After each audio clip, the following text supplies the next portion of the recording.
By 1938, the garment industry was the largest employer in San Francisco's Chinatown. The Chinese women working in the factories were on shift for long hours with terrible pay, like 25 cents an hour terrible. The working conditions were worse, with no fire, health, or sanitary guidelines. And if you were hurt or couldn't work, you lost your job. Garment factories caught fire often. You could die for $10 a week.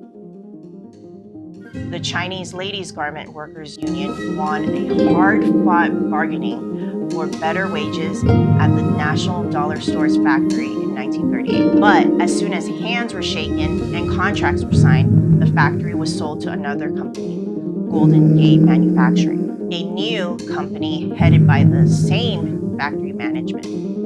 Suspicious.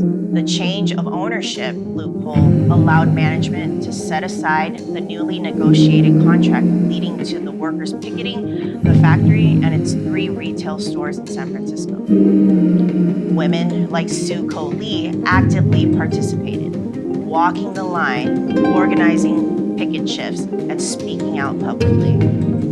Eventually, the new owners agreed to settle on a contract.